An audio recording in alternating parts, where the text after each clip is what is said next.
Let's add some depth of field, like this. Have you sit there, like this? Yeah. All right, hey, it's Sam from all the other videos that I've been in. Today we're turning the camera around a bit. We're going to be interviewing Yong here, so he knows what it's like. But yeah, just going to be asking a few questions. But Yong, first of all, tell me about yourself. Where are you from? Yeah, I'm from South Sudan. Both my parents, my mom and dad, are from South Sudan, and that's where I was born. And yeah, so left Southern Sudan, place called Riak Byong, not like any of you will remember anyways, and then ended up in a refugee camp due to the civil war. So, and I grew up in a refugee camp. And then what's your path been like on your way here to Shep? So where have you been in between?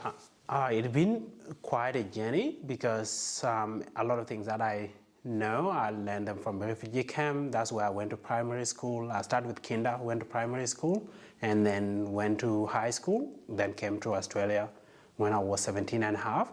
So most of the things that I've learned are from refugee camp, and most of the things that I've shaped what I do and why I'm even in shape today, they all stem from there. All right. And so where were you just before?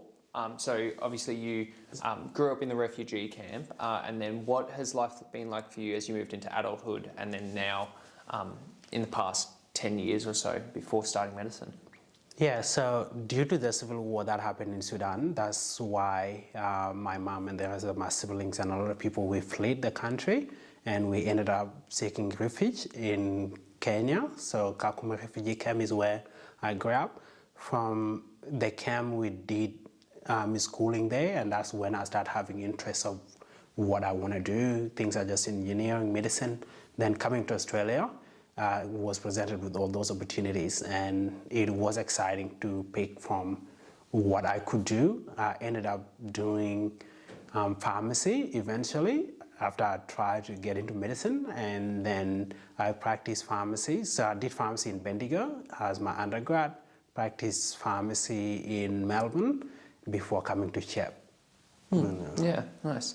Well, I suppose you talked about trying to get into med and then going into pharmacy. I suppose now's the best time to ask why did medicine interest you? Yeah, it is something that I've been really passionate, and it started with a lack of medicine to begin with, because I am told when I was 2 weeks old, I unfortunately suffered from whooping cough, but it was by chance that I survived, that I'm here. And then fast forward, while we were in a refugee camp, my younger sister, she was 6 months when she passed away of whooping cough. And growing up from a place where you don't actually have access to healthcare, it kind of led you question the purpose of your existence, like what difference can you make? And to me, it came at an earlier age that I would like to make a difference in healthcare. And I used to read a lot of books, things such as The Gifted Hand, Think Big from Dr. Ben Carson. And I was like, wow, it would be really cool to be a doctor and make a difference in that sense. So it's something that I always want to do.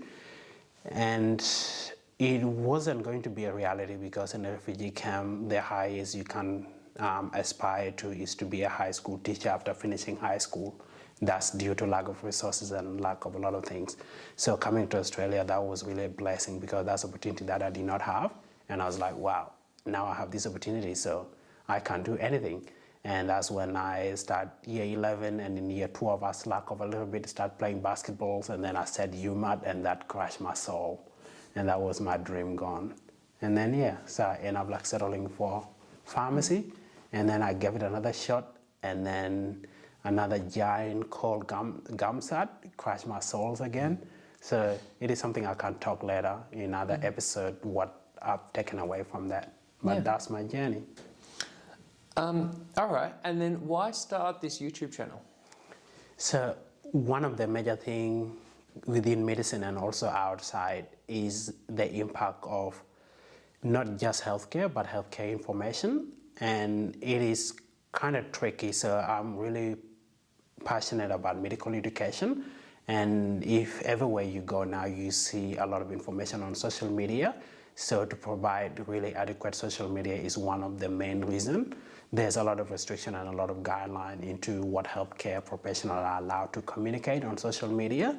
So that's an area that I'm going to navigate.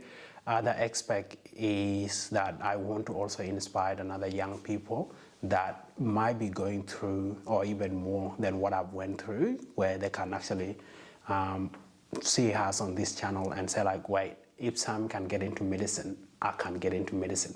If Young can get into medicine after trialing it for so long, I can get into medicine. That's what I hope to achieve. Awesome. Well, thanks, Yong, for giving us your perspective on all these things. It's good to see you on the other side of the camera and be able to sit back here. But cheers for that. Thank you. Awesome.